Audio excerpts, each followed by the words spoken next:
Okay, we're talking about cognitive evolution from a Piagetian perspective. The current thesis of this channel is threefold. 1. Piaget's formal operations stage evolved thousands of years ago with the dawn of civilization. 2. A new structure stage of human cognitive development evolved about 200 years ago with the invention of group theory. 3.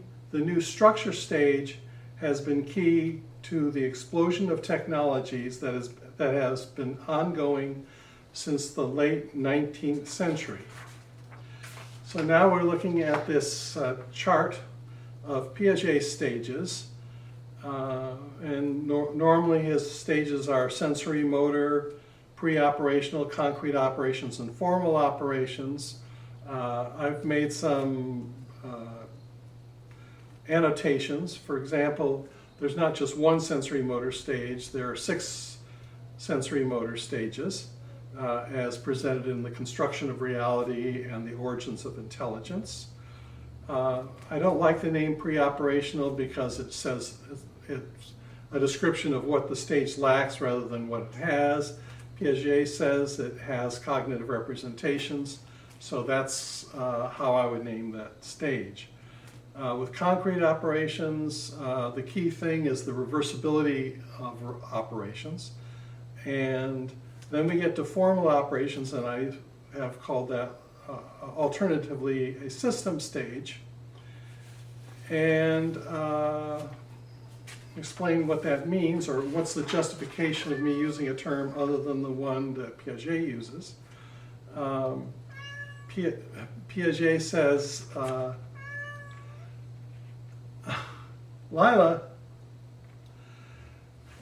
Piaget says, by comparison with a child, an adolescent, and adolescence is when formal operations is the formal operation stage, is concurrent with adolescence, is an individual who constructs systems and theories.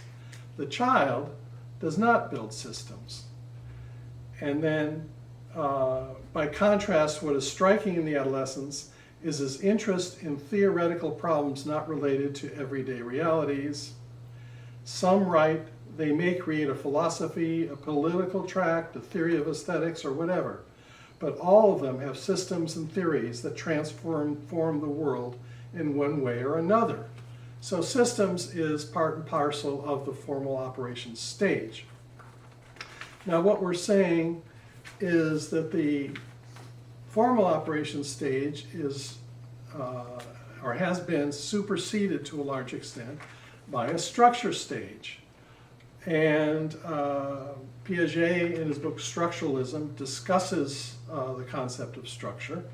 And one of his characterization follows. Okay, as a first approximation, we may say that a structure is a system of transformations.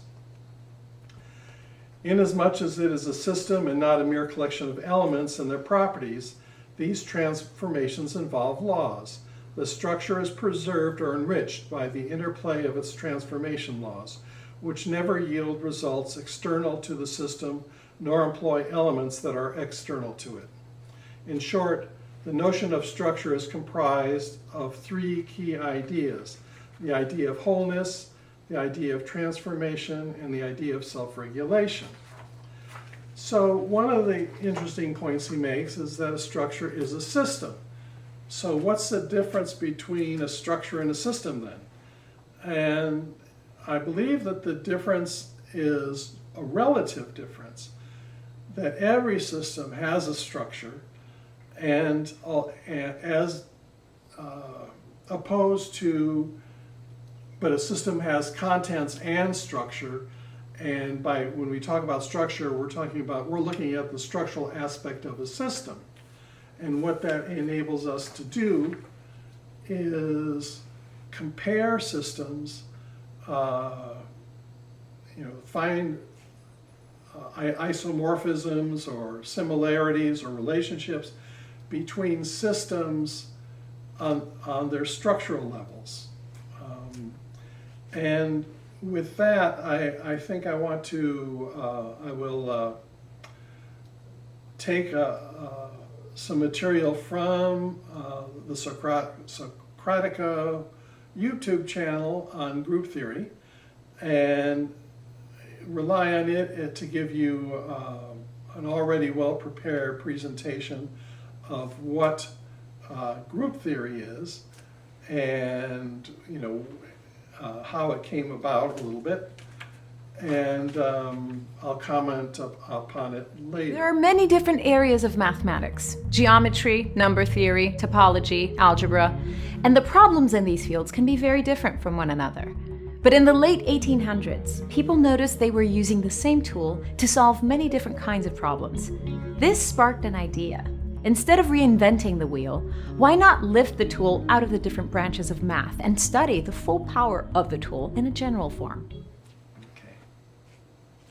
Now, what you'll notice in this video, first of all, is that the presenter talks about a new tool.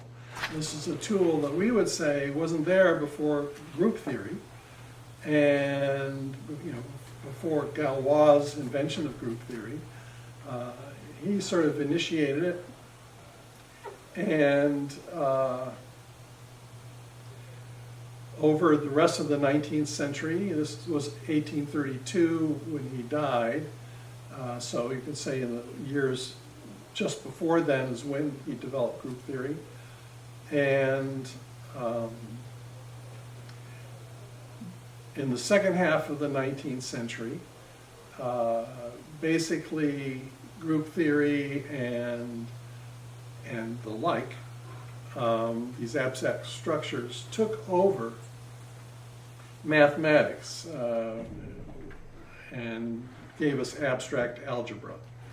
And then in the beginning of the 20th century, gave us special relativity, general relativity, quantum mechanics, computer science, information theory, probably had dramatic impacts on international relationships, but I have to analyze that some more. And of course, Piaget's own understanding and own theory of child development is based on the notion of structures. So you see, this is very powerful and transformational evolutionary development, and we plan on continue to study that on this channel. Thanks a lot. Bye.